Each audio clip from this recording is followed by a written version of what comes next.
Okay, I'm going to try to do a great job of white versus everything. Here we go. Let's draw the box. We're going to put ourselves in a base defense. So the to the call, and let's make the call for the purpose of this. It's going to be the tight end, and we're going to make the call left.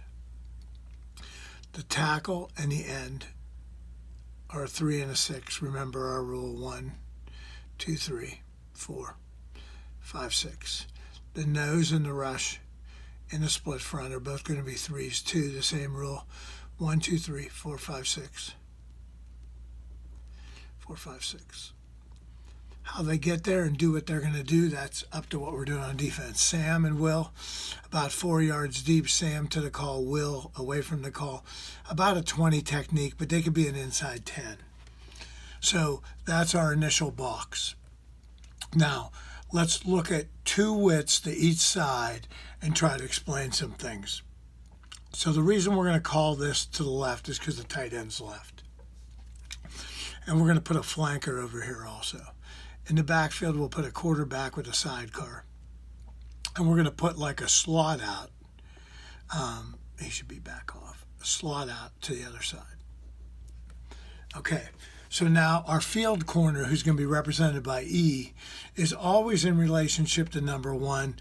And he's going to go out 8 by 1. Because there is only a single extension, he's going to play 8 by 1, and he's going to use bail technique in his 8 by 1.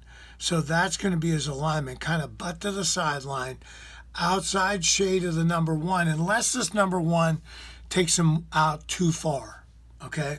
But the field corner, if these are the numbers, or if these are the numbers right here, coming down the sideline, that's his alignment.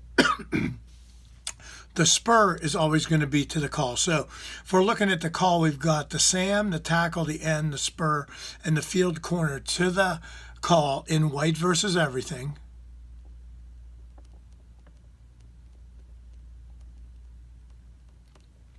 And away from the call, we're going to have the will, the nose, the rush, the boundary corner, who we're going to signify with an O, and the bandit. Now, what's different? Well, their technique's going to change if they have 2 widths. In other words, they have 2 extensions to their side.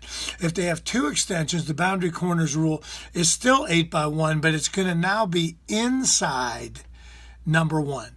And the better he is, maybe the farther he plays inside of number 1. So the boundary corner, 8 by 1 to the inside. The field corner, because there's only 1 extension outside the box, is playing outside technique. Now the spur is going to align with number 2 with his butt to the sideline, and the spur is going to play at about linebacker depth, just outside number 2, who happens in this formation to be the tight end. The number 2 to the bandit side, he is going to line up.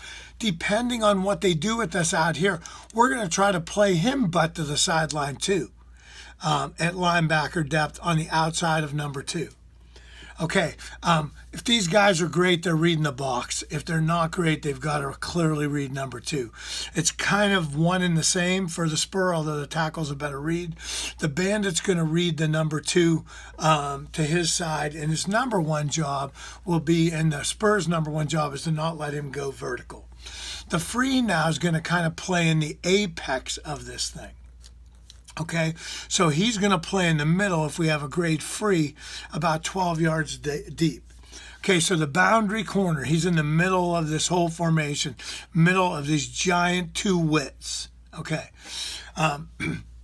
the field is at 12 to 15, so we can see them both, and his initial movement is bounce, bounce, and then as he reads the center, by then he should know run or pass, and he's like an extra linebacker. Okay, the bandit is going to play outside technique and discourage. He's going to try to get hands on this number 2, try to discourage him from going vertical, get hands on, disrupt, chase for 3 steps, and then any attack to the flat after a couple steps, he's now going to be the flat defender somewhere around the top of the numbers. Okay, if there's no threat to the flat, he's not going to just run to the flat and guard grass. Boundary corner, 8x1, first 3 steps are back. He's a secondary run support guy, which means he's really not going to play the run till the ball crosses the line of scrimmage. The field corner, the same thing. 8x1, first 3 steps are back, reading the last man on the box, same as the boundary corner. Last man on the box to get run and pass. First 3 steps are back. When you take those 3 steps, by then you should know whether it's run or pass. Your worst scenario on both sides is 2 guys going vertical, and you have to handle them. Okay, so this guy is in a back pedal technique. This is guy's in a bail technique. Bail is like going back on a fly ball, and back pedal is a back pedal. First 3 steps, making your read run or pass with your eyes here, going to the quarterback next. So same way, the spur, if the number 2 tries to go vertical, he's going to dismiss that. If the number 2, when we're reading pass, is going to the flat, then we're going to play the flat. After we discourage the number 2 vertical, we're still going to defend the flat if by scouting report or what we know or what the quarterback's doing, we're seeing that he is going to go to the flat. If the quarterback goes to the flat right now, we are not even going to play the receiver. We're going to sprint to the nearest man to our outside right now. So if this cue's shoulders go to the flat right now, we are going to turn and run to the flat. The spur of the bandit to their side is going to turn and run to the flat. The Will and the Sam are reading the guard, and if the guard shows pass, after they take their inside step, they're going to go play hook to curl, 5 steps. 5 steps. If we were on a boundary, your width could change, but the bottom line is you want to get to where that tight end would have been, okay? The longer they get the pass, the deeper you go. If this quarterback threatens you in any way to run, then the near side backer is going to force that quarterback to throw the ball. And the opposite backer is going to spill to the middle of the field and play like the middle third then. Okay, he'll get some help from the spur. He'll get some help from the bandit, 2 in theory. The free's got to be great. He's bounce. If it's run, he's shortening the linebacker depth right now, clearing the A, clearing the C, going all the way to the sweep. He's bounce. If it's pass, he's going to handle the number 2's vertical as a helper. He's going to help on the number 2 verticals or play the number 2 verticals. If we were in this set, we could play it another way, but I'm trying to give you a general rule.